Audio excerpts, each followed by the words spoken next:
Olá, amigos do Damásio Educacional. Estamos retomando aqui a nossa aula de aspectos práticos de processo judicial e administrativo previdenciário, tá bom? A gente está indo agora para o terceiro bloco e ficou uma pergunta para a gente pensar nesse bloco, tá bom? Qual era a pergunta que eu fiz a vocês? A gente quer saber se, no caso de segurado especial, esse pedido de benefício, sendo benefício acidentário, aproveitando e pedindo para o pessoal ali da cabine colocar o relógio para funcionar, porque está paradinho lá, aí para a gente controlar o tempo, tá bom, obrigado. Tá bom, gente? Então, se no caso de segurado especial, esse segurado, ele passando por um acidente de trabalho, a competência para processar e julgar o seu pedido seria também na Justiça Estadual ou será que haveria uma exceção? Nós comentamos aqui na aula passada, na verdade no bloco passado, que quando eu quero saber se o segurado especial tem direito ao benefício, eu tenho que saber duas coisas. Primeiro, se ele tem a incapacidade que enseja a concessão do benefício, é o fato gerador. Segundo, se ele tem a qualidade de beneficiário, no caso dele, se ele tem qualidade de segurado especial. E aí o juiz vai ter que fazer uma série de perguntas. Você planta lá o quê? Né? Você vai quantas vezes na semana? A terra lá é de quem? E aquelas perguntas capciosas que buscam aferir realmente se ele conhece a lida rural. Gente, quem normalmente faz esse tipo de pergunta é quem julga muita ação contra o INSS. E quem é que julga muita ação contra o INSS? Quem é que uma justiça que tem mais ou menos 50% dos seus processos, incluindo rito ordinário e juizado, sobre matéria previdenciária? É a Justiça Federal. E aí, essa é uma justiça que conhece essas atividades rurais, porque ela está sempre tendo que julgar esse tipo de segurado. Em razão disso, o STJ entende que a matéria quanto à qualidade de segurado especial é uma matéria estranha à Justiça Estadual. E em razão disso, no caso de benefício acidentário de segurado especial, mesmo sendo acidentário, a competência é da Justiça Federal. É o conflito de competência 138194 lá do STJ. Vamos dar uma olhadinha? Olha só. A jurisprudência deste Tribunal Superior é assente quanto à competência residual da Justiça Estadual para processar demanda relativa a acidente de trabalho, competência residual. Entretanto, a comprovação da qualidade de segurado especial para fins de concessão de benefício perante a autarquia previdenciária, como no caso, é matéria estranha à competência da Justiça Estadual, devendo ser a demanda processada pela Justiça Federal, né? A qualidade de segurado é matéria estranha à competência da Justiça Estadual. E aí, como a Justiça Federal é que conhece essa qualidade de segurado especial, é ela que está acostumada a fazer perguntas sobre a atividade campesina, vai ser processado e julgado o benefício acidentário, de natureza acidentária do segurado especial, também pela Justiça Federal, tá bom? Precedentes, conflito de competência 138194. Nós sabemos, gente, que é muito importante para que o advogado previdenciarista, principalmente do interior, conheça esse conflito de competência, porque a maior parte dos clientes deles vai ser o segurado especial, né? Esse segurado, esse cliente que a gente tem que tratar com tanto zelo e com mais peculiaridades. E aí, em razão dele ter esse maior volume, se ele tiver um acidente de trabalho com a enxada, cortando cana, aí eu já consigo trazer essa ação para a Justiça Federal se eu conhecer esse conflito de competência, e aí a ação deve ser processada e julgada muito mais rápido do que se fosse na Justiça Estadual. Tá bom?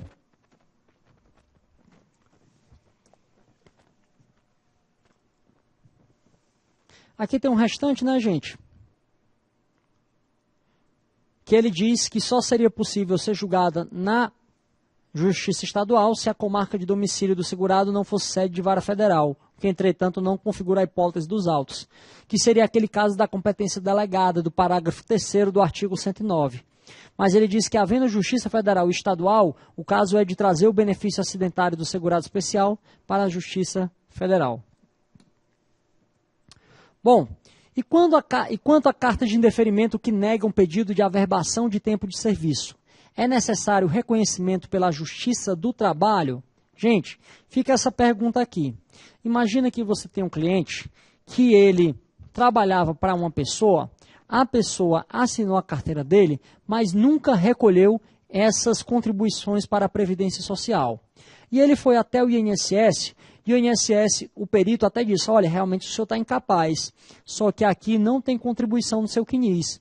Então você está incapaz, mas não tem qualidade de segurado.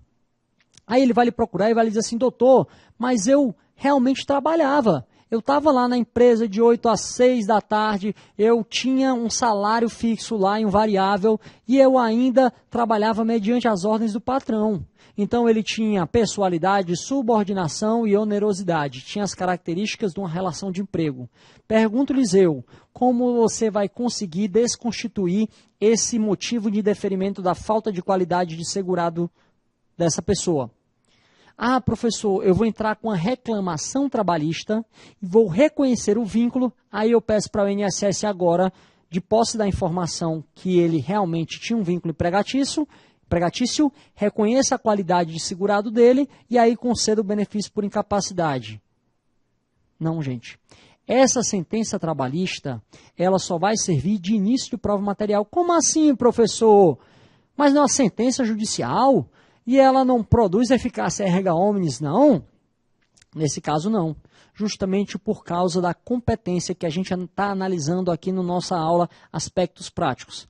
Professor, mas a Justiça do Trabalho não é competente para reconhecer o vínculo de trabalho, não? Gente, é para fins trabalhistas, para fins de perscrutar, de receber, de postular verbas resilitórias. Mas para fins de averbar um tempo de serviço e reconhecer a qualidade do segurado, não é ela que é competente, não. Por quê? Porque a regra da competência é que quando for uma ação contra uma autarquia da União, a competência para processar e julgar o feito é da Justiça Federal. Daí essa sentença da Justiça do Trabalho só vai servir como uma das provas para que eu ajuize uma nova ação na Justiça Federal. E aí a pergunta, professor, então eu não preciso esperar, eu não preciso aguardar a decisão da sentença trabalhista? Não. Olha só, vamos lá para a nossa pergunta ali, ó. É necessário o reconhecimento pela Justiça do Trabalho? Não, não é. Pode voltar a câmera para cá. Não é necessário o reconhecimento pela Justiça do Trabalho.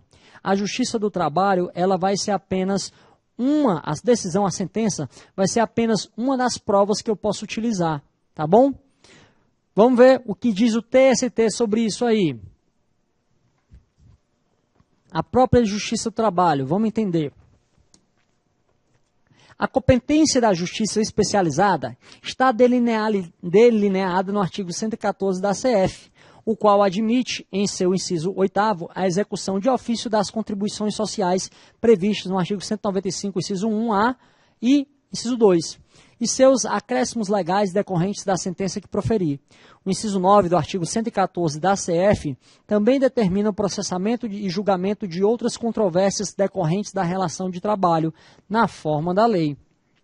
Já o artigo 109, inciso 1 da CF, estabelece que compete aos juízes federais processar e julgar as causas em que a União, entidade autárquica ou empresa pública federal forem interessadas na condição de autoras rés, assistentes ou oponentes, exceto as de falência, as de acidente de trabalho e as sujeitas à Justiça Eleitoral e à Justiça do Trabalho. E aí, o entendimento do TST que o quê? Inexistindo legislação em vigor que fixe a competência da Justiça do Trabalho para determinar a averbação, risquei demais, deixa eu usar a canetinha. Para determinar a averbação como tempo de serviço do período de trabalho reconhecido em juízo, infere-se do artigo 109, inciso 1 e parágrafo 3º da CF, que a competência para proferir tal decisão é da Justiça Federal ou estadual, na hipótese em que a comarca de domicílio do segurado não seja sede de vara do juiz federal, motivo pelo qual deve ser declarada, em caso, a incompetência ratione materie, ou seja, em razão da matéria, da Justiça do Trabalho. Então, a própria Justiça do Trabalho se declara incompetente para processar o pedido de averbação de tempo, aquele pedido que vem a reconhecer a qualidade de segurado especial. E quem tem a competência é a Justiça Federal, tá bom?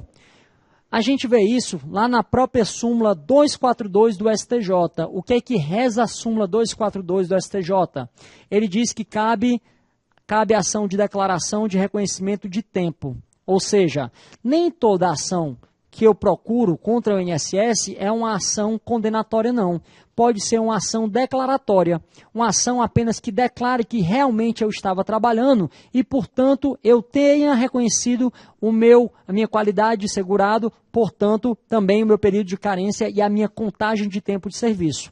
Súmula 242 do STJ, cabe ação declaratória para fins de tempo de serviço. Nem toda ação previdenciária é uma ação condenatória. Ela pode ser também uma declaratória quando eu quero averbar aquele tempo de serviço, ok? Beleza? E aí vem outra pergunta agora para vocês. E se o INSS negou o pedido de benefício? Vamos lá para o slide. E se a autarquia emitiu uma carta de indeferimento por entender que não há qualidade dependente, por entender que não havia união estável?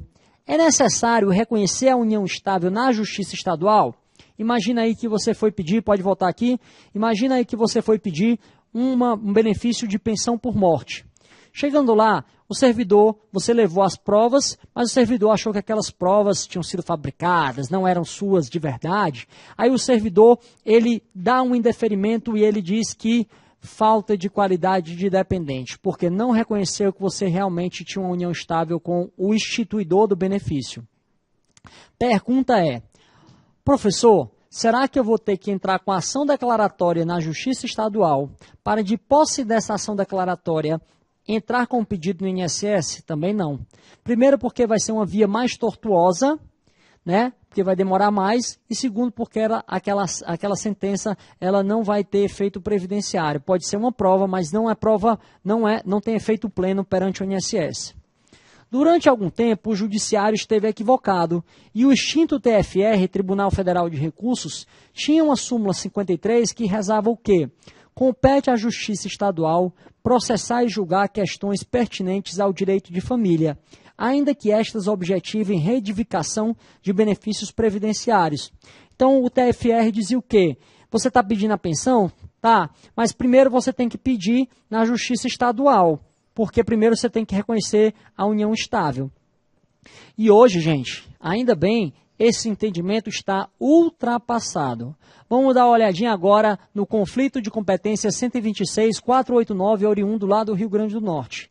Em verdade, a pretensão à pensão por morte deduzida contra o INSS deve ser processada perante a Justiça Federal, conforme disposto no artigo 109, inciso 1 da Constituição, sendo que a discussão acerca da união estável entre a postulante e o segurado falecido deve ser considerada mera questão incidental ao deslinde da causa, cabendo ao juiz federal aferir a existência da relação estável para fins previdenciários. É uma questão incidental ao pedido e cabe ao juiz federal saber se para fins previdenciários realmente havia união estável ou não. Professor, peraí, então deixa eu ver se eu entendi. Quer dizer que a minha cliente chegou com indeferimento de falta de qualidade de dependente e agora eu posso, na mesma ação, incidentalmente, pedir a pensão por morte e pedir incidentalmente que o juiz reconheça que havia união estável? Sim. Professor, na Justiça Federal? Rápido desse jeito? Sim.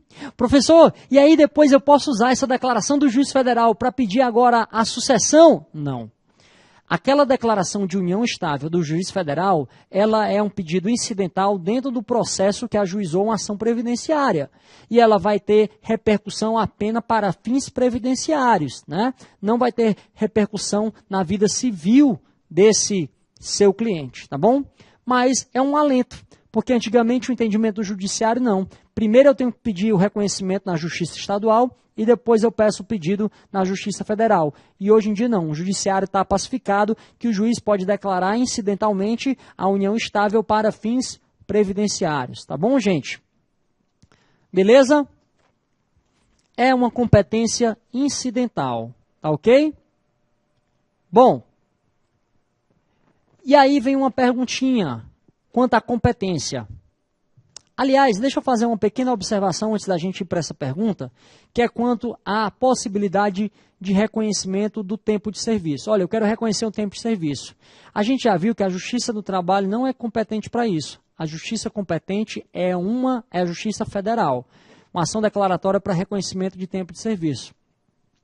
Professor, quer dizer que se o meu cliente ele já prescreveu, já passou de 2 anos da extinção do vínculo empregatício dele, ele não pode mais postular a verba resilitória, mas ele pode sim pedir o reconhecimento do tempo.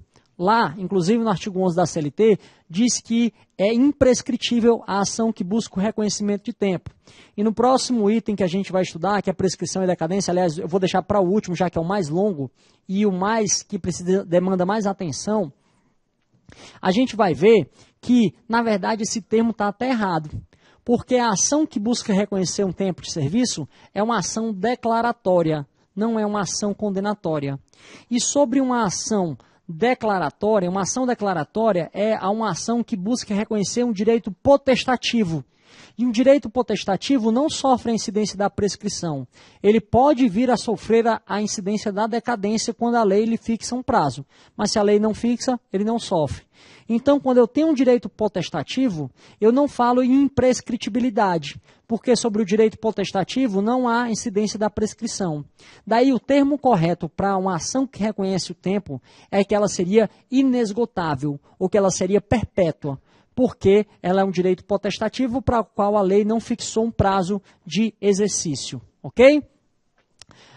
Voltando aqui a esse reconhecimento de tempo, ele só vai ser interessante que seja iniciado na Justiça do Trabalho num caso específico. Qual é o caso? É o caso em que eu não tenho qualquer início de prova material. Aí, mesmo que eu não consiga postular verbas resilitórias, é interessante que eu comece o processo na Justiça do Trabalho e depois leve à Justiça Federal. Por quê? Por causa da súmula 31 da TNU. O que é que diz a súmula 31 da TNU? Que a sentença homologatória da Justiça do Trabalho, ela serve de início de prova material. E aí, o porquê dela ser interessante? Na Justiça Federal, quando ela vai reconhecer um tempo, ela respeita a regrinha do parágrafo 3º do artigo 55 da Lei 8.213/91, que é a Lei de Benefícios. E o que é que diz essa regrinha? Que é necessário o início de prova material para reconhecimento do tempo de serviço.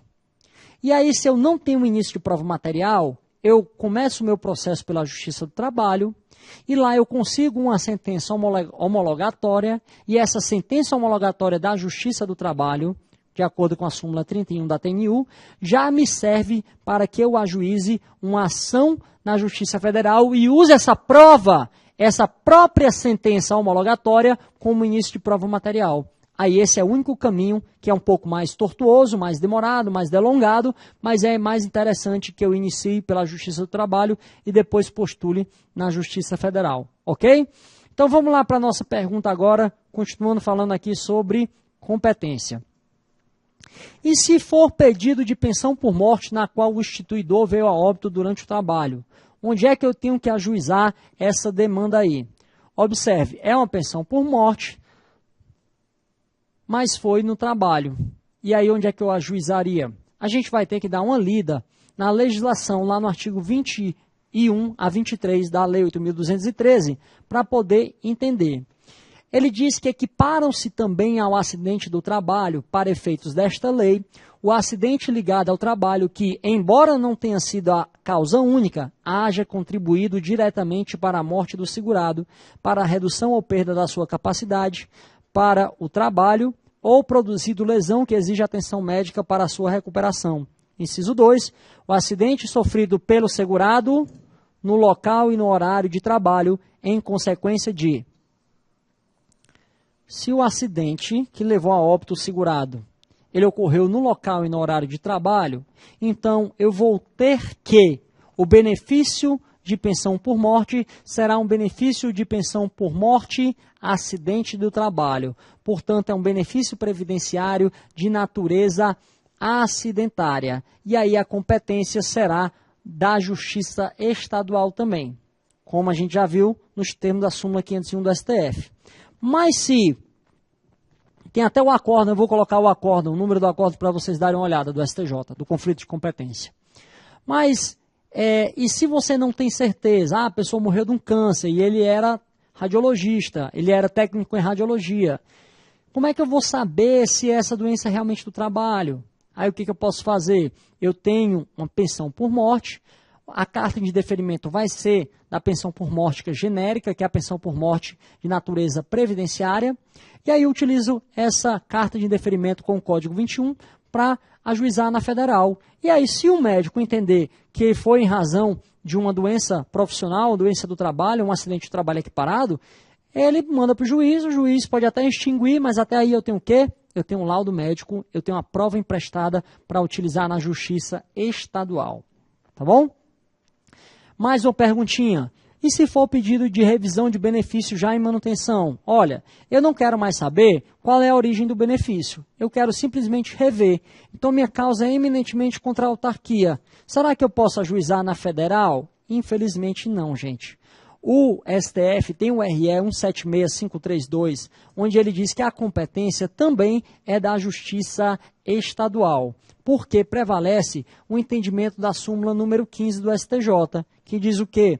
Compete à Justiça Estadual processar e julgar os litígios decorrentes de acidente do trabalho. E aí, como esse benefício, apesar de já estar em manutenção, o nascedouro dele se deu através de um acidente do trabalho, aí também a competência será da Justiça Estadual para julgar o pedido de revisão. Nós já tivemos, quanto à pensão por morte de acidente do trabalho e o pedido de revisão de benefício já em manutenção, algumas oscilações do STJ, entendendo pela Justiça Federal. Mas devo confessar que hoje a maioria do judiciário entende que realmente deve ser da Justiça Estadual, inclusive em segundo grau, em razão do que prevê a dicção da súmula 501 do STF. Ok? E agora, gente, a gente vai terminar o nosso bloco aqui, acredito que dê tempo falar de tudo, sobre legitimidade. E aí a gente vai terminar o próximo bloco falando de prescrição e decadência em matéria previdenciária, que é um assunto um tanto espinhoso, porque o judiciário está constantemente oscilando aí na sua própria jurisprudência.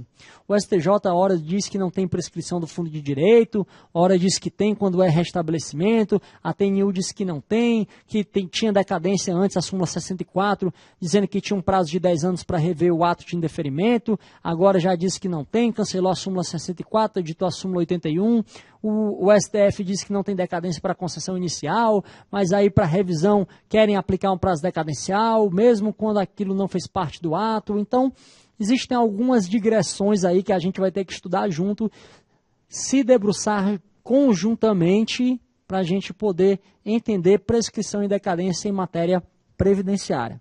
Mas vamos agora para a legitimidade. Professor, legitimidade? Como assim legitimidade? Ora, quem é legítimo, quem tem legitimidade, a de causa para ajuizar, é quem teve o benefício indeferido. Em regra, sim. Mas será que haveria uma exceção? Será que, em algum momento, se o segurado ele teve todos os requisitos implementados e não postulou o benefício, será que ele poderia, um familiar, pedir o benefício? Ou se ele postulou e o INSS negou, será que ele poderia, esses herdeiros dele, ajuizar uma ação para pedir a concessão desse benefício? Será que os herdeiros e os sucessores, na forma do Código Civil, eles teriam legitimidade para ajuizar uma ação para desconstituir um motivo de indeferimento? A gente vai analisar agora, beleza? Então vamos lá. Imagina aí, a gente está utilizando um método socrático para poder conversar com vocês e chegar a um raciocínio.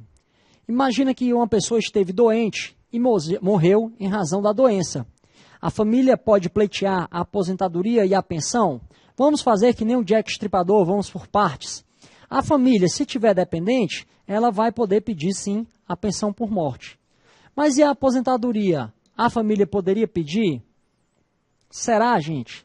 Será que familiares têm legitimidade para pedir uma aposentadoria que essa pessoa não pediu? Vamos ver o que entende o STJ nos autos do recurso especial 849. Olha só, na própria ementa, eu já até grifei aqui para vocês verem, e o STJ já revela que o pedido de benefício tem caráter personalíssimo, ou seja, que, em regra, só a pessoa detentora daquele direito é que pode ajuizar uma ação previdenciária para postular um benefício que foi indeferido. RESP 492, outro 49, tá bom? Então, o STJ diz o quê?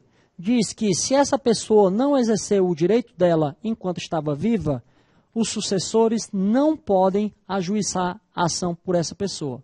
Então, a regra vale é que, em razão do caráter personalíssimo, não pode ajuizar um terceiro, só aquele detentor do direito. Tá bom? Beleza? Vamos analisar outra perguntinha, utilizando o nosso método socrático, outra perguntinha aqui, que é o que agora? Pessoa teve auxílio-doença negado e morreu logo em seguida a ter ajuizado a ação. Os herdeiros podem sucedê-lo no processo? Essa pessoa ela exerceu o direito subjetivo dela enquanto vivo, aí foi negado pelo INSS, e aí os herdeiros, e ele entrou com a ação. Só que durante o trâmite da ação, ele veio a óbito. Será que os herdeiros podem sucedê-lo? Podem, né, gente? Sucessão processual, como prevê o Código de Processo Civil, e até a própria Lei dos Juizados. Define logo que, artigo 51, extingue-se o processo, além dos casos previstos em lei, quando o falecido autor, a habilitação depender de sentença ou não se der no prazo de 30 dias. Então, se ele já tiver ajuizado o pedido de impugnação do indeferimento, esses herdeiros podem sucedê-lo. E agora uma terceira situação. Pessoa teve auxílio-doença negado e morreu logo em seguida, antes de ter ajuizado a ação. Os herdeiros podem postular benefício por incapacidade e a pensão por morte? Pensão por morte a gente já viu, pode, né, gente? Já que o direito personalíssimo é dos dependentes, né? Se entre os herdeiros tiver pessoas dependentes hábeis ainda a receber, podem postular a pensão. E o benefício por incapacidade, será que ele pode?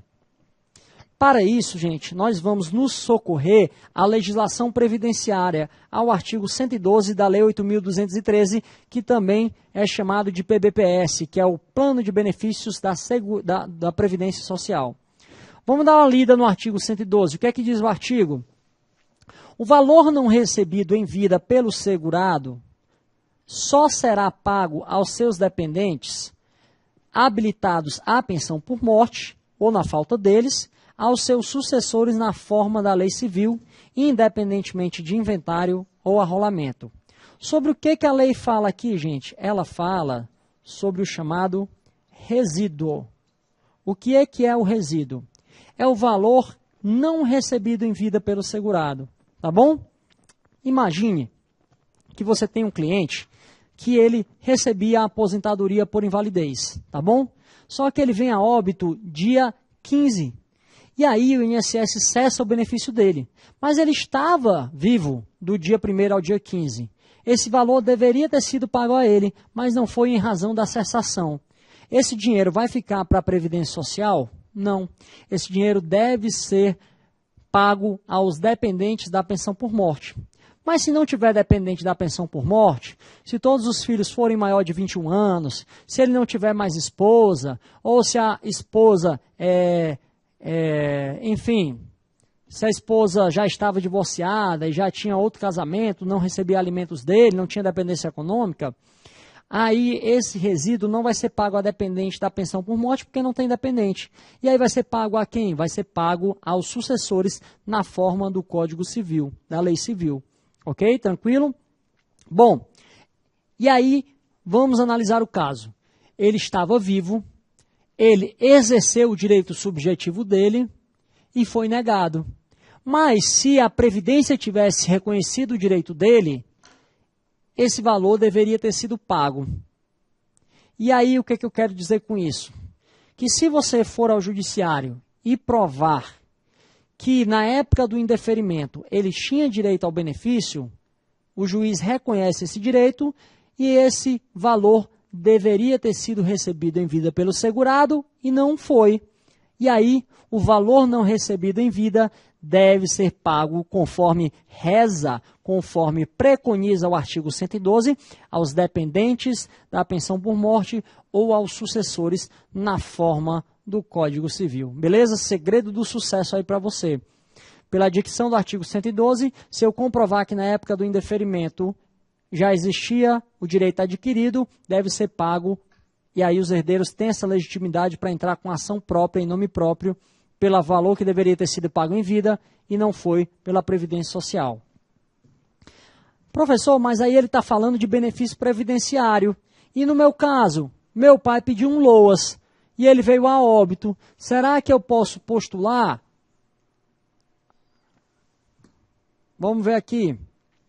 Olha, não está na Lei 8742/93, na LOAS, na Lei Orgânica da Assistência Social, mas está aqui no Decreto 6214, que é o decreto que trata da regulamentação da LOAS. Olha o que diz o artigo 23. O benefício de prestação continuada é intransferível, não gerando direito à pensão por morte aos herdeiros, aos sucessores. Parágrafo único. O valor do resíduo não recebido em vida pelo beneficiário será pago aos seus herdeiros ou sucessores na forma do Código Civil. Veja bem que o decreto, gente, não estabelece que os dependentes podem postular o benefício, podem receber o valor do resíduo, não. Mas por um motivo óbvio, é que o benefício de prestação continuada da LOAS, o BPC, ele não gera direito à pensão por morte. Se ele não gera direito à pensão por morte, não existem dependentes que podem ser habilitados à pensão por morte. E aí, só quem vai poder ter direito a entrar com a ação tem legitimidade ad causam, por analogia ao artigo 112 da Lei 8.213, são os sucessores da forma do Código Civil, porque no LOAS eu não tenho dependente da pensão por morte. E aí, será que realmente eles poderiam? Podem. O STJ tem um conflito de competência 1260.414, originário lá no Ceará, no meu estado, em que ele diz que, em razão do artigo 112 da Lei 8.213, esses dependentes ou sucessores têm legitimidade ad causam para postular em nome próprio, através de ação própria, esse valor que deveria ter sido pago em vida e não foi. Vamos lá dar uma lida?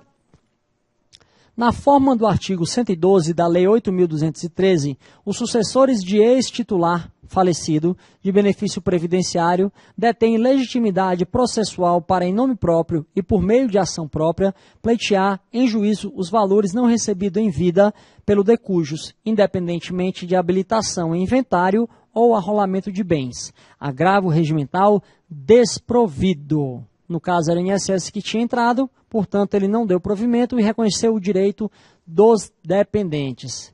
Os dependentes podem, sim, têm legitimidade ad causam para ajuizar a ação para rever aquela carta de indeferimento cujo titular já morreu, mas ele teve a negativa, teve o exercício do direito subjetivo em vida. Vamos para mais uma pergunta. Pensionistas podem receber as diferenças de pedido de revisão feitos em vida? Será que o pensionista pode pedir aquela revisão que o segurado fez em vida? Pode, gente. Olha só o recurso no mandado de segurança 18.460. Olha só. Contra o ato de indeferimento de pedido de revisão de proventos formulado por seu marido, que veio a falecer antes da resposta da administração ao requerimento, tem a impetrante legitimidade para impetrar mandado de segurança em defesa de direito subjetivo próprio, consubstanciado na consequente revisão do valor da sua pensão. Então, como esse direito vai repercutir financeiramente na pensão por morte dela, o STJ diz que tem essa pensionista legitimidade ad causa para, em nome próprio e através de ação própria, pedir a revisão do benefício que o marido tinha, que foi utilizado como precedente, na verdade, do benefício de pensão por morte. Tá ok? Vamos para mais uma situação hipotética aqui. E se a revisão não foi postulada em vida? A gente viu no caso anterior que o marido tinha pedido a revisão e aí não foi concedida. E a mulher ajuizou agora a ação depois que ele veio a óbito. Mas e nesse caso, se o marido não pediu a revisão em vida, será que ela pode agora, essa esposa que está recebendo a pensão por morte, pedir a revisão em nome do marido? Olha o que diz o RESP 677133. Pensão por morte, diferenças, cobrança pelo herdeiro da falecida pensionista. O herdeiro da falecida pensionista tem legitimidade para propor ação ordinária, objetivando o recebimento de diferenças pecuniárias anteriores ao óbito, por se tratar de créditos que integram o acervo hereditário. Então, esse pensionista vai poder, sim, ter legitimidade ad causa para ajuizar o pedido de revisão desse benefício. Bom, vem a pergunta agora. Se o pensionista pode pedir a revisão, qual seria o prazo para ele postular esse pedido de revisão? Qual seria o prazo? Vamos lá. Vamos pegar um caso que foi muito recorrente na nossa história do direito previdenciário recentemente. Imagina aí que uma pessoa teve concedido o benefício de aposentadoria por invalidez em 2003. Por que eu falo em 2003? Porque o INSS, gente, ele alterou sua legislação, né? Quer dizer, o Congresso alterou a legislação previdenciária para alterar o cálculo da renda mensal inicial, de benefício previdenciário. Essa alteração se deu em 99, com a Lei 9876/99. A gente até brinca que é a lei da bomba, porque se você contar 9, 8, 7, 6, BUM! Criou o fator previdenciário, que é uma bomba. Então, é a lei da bomba, e essa lei alterou o artigo 29 da Lei 8.213, que trata justamente de como calcular o salário de benefício de um benefício. Tá bom? Lá veio estabelecer no artigo 29, inciso 2, que o cálculo do benefício seria dos 80% maiores salários de contribuição.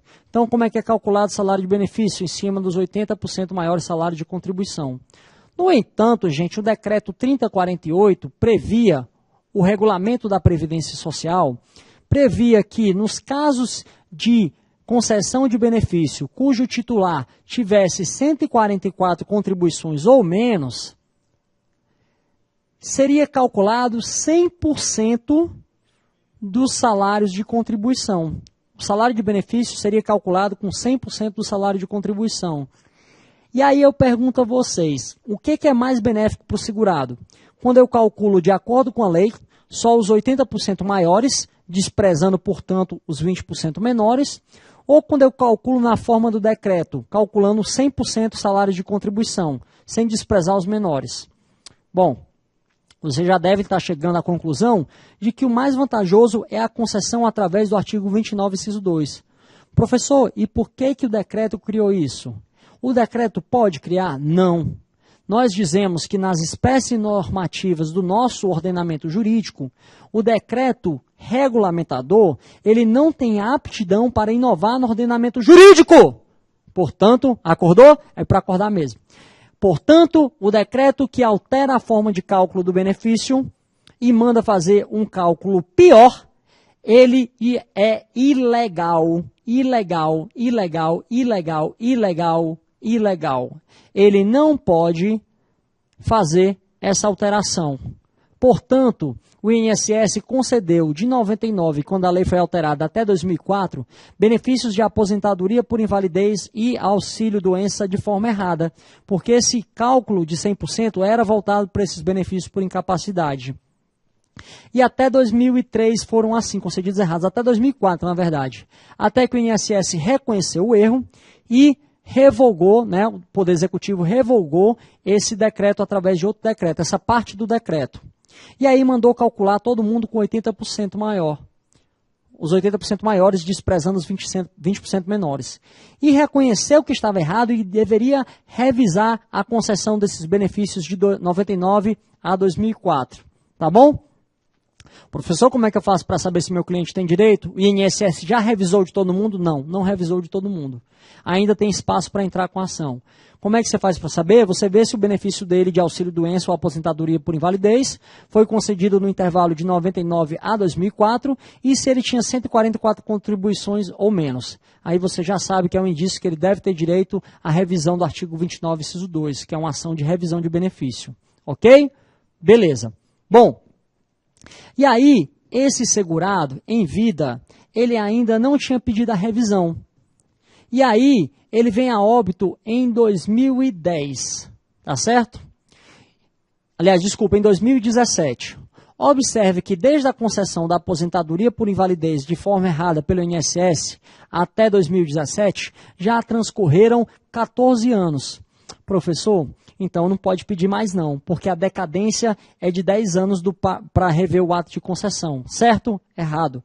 Gente, prescrição e decadência, que são normas restritivas de direito, elas são normas que visam punir a inércia do detentor do direito. Não é isso? Beleza. Bom, por acaso, gente, será que a segurada pensionista ou segurado pensionista, ele era detentor de algum direito até ter a concessão da pensão por morte? Não. Observe que até a concessão da pensão por morte, ele não podia agir porque ele não era o detentor desse direito da aposentadoria, quem era o segurado que a recebia. E aí, gente, se ele não podia pedir a revisão, ele não podia ser punido com os efeitos nefastos do prazo decadencial de 10 anos. E aí, quando é que eu começo a contar a decadência para esse segurado poder rever essa revisão do artigo 29, inciso 2? Gente, eu aplico aí um princípio que é aplicado à prescrição, mas que eu também vou me utilizar por analogia, o princípio da accionata. O que é que fala o princípio da accionata? Que eu só posso agir, eu só posso ser punido com o efeito do tempo quando nasce para mim a ação, a possibilidade de agir. A accionata é o nascimento da ação. Então, só quando nasce para mim a possibilidade de pedir a revisão é que eu posso ser punido. Olha, fulano, olha bonito. Você podia ter entrado com pedido de revisão e não entrou. Então, agora, morreu, decaiu o seu direito. No caso do pensionista, quando é que nasce a ação, a possibilidade de ação dele? Quando ele tem a concessão da pensão por morte, gente. Em razão disso, ele só pode agir quando nasce a pensão por morte, é que só para ele começa a transcorrer o prazo decadencial quando dá a concessão da pensão por morte. Ok? Ele não pode ser punido lá atrás se na aposentadoria por invalidez o pai dele deixou de ajuizar o pedido de revisão. Ok, gente? Olha o que diz o STJ quanto ao início desse prazo decadencial. RESP 1571-465. Olha só, o início do prazo decadencial se deu após o deferimento da pensão por morte, em decorrência do princípio da accionata, tendo em vista que apenas com o óbito do segurado adveio a legitimidade da parte recorrida para o pedido de revisão, já que, por óbvio, esta não era titular do benefício originário de seu marido. Se ela não era titular do benefício originário, que era do marido, então ela não podia agir. E se ela não podia agir, ela não pode ser punida pela inércia. Tranquilo, gente? Beleza?